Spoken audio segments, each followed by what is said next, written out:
హర హర మహాదేవ శంభో శంకర. కార్తీక పౌర్ణమిని నిన్ననే మనం జరుపుకున్నాం. ఆ కార్తీక పురాణం విశేషం సందర్భంగా కార్తీక పౌర్ణమిని 5వ తారీఖున బుధవారం రోజున జరుపుకున్నాం. ఈరోజు బేస్తవారం సందర్భంగా కార్తీక పురాణంలోని 17వ అధ్యాయాన్ని ఈరోజు మనం ఆ విశేషం గురించి తెలుసుకుందాం.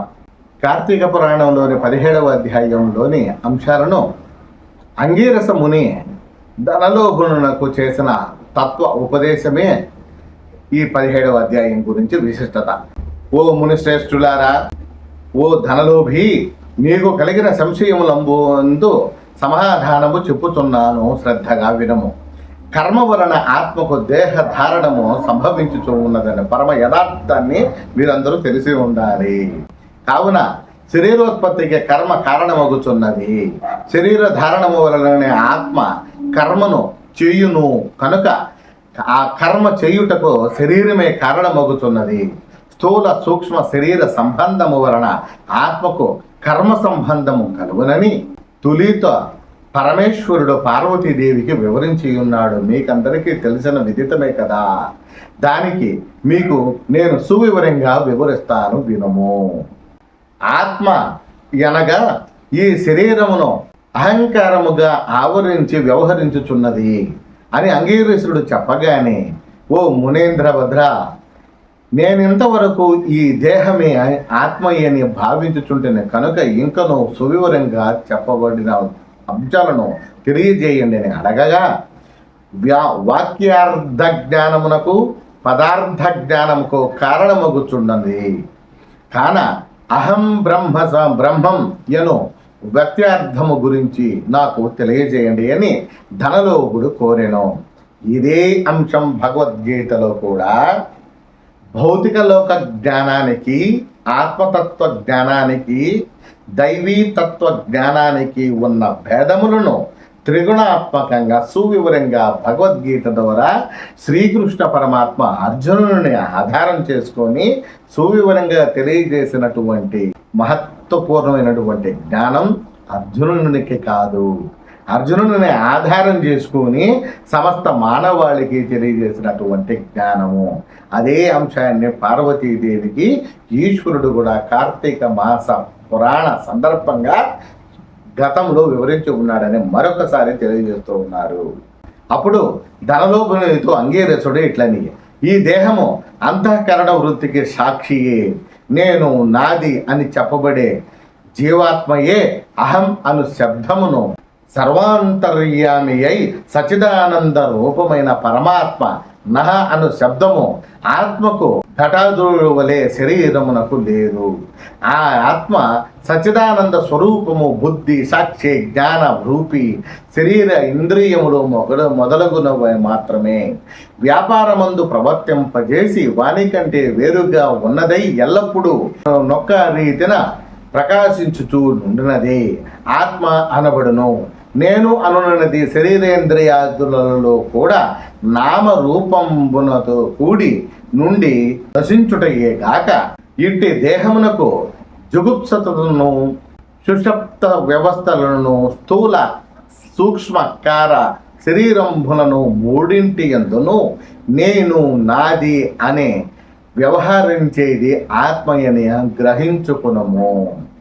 ఇనుము సోదంటూ రాయిని అంటి పెట్టుకొని తిరుగునట్ల శరీరము, ఇంద్రియాలు దేనిని ఆశ్రయించి తిరుగుతూ ఉండునో అదే ఆత్మ. అట్లే అవి ఆత్మ వలన తమ పనిని చెయ్యును. నిద్రలో శరీరేంద్రియాల సంబంధము లేక గాఢ నిద్రపోయి మేల్కొన్న తర్వాత నేను సుఖనిద్రపోయి తిని సుఖంగా ఉన్నాను అనుకున్నది ఏ ఆత్మ.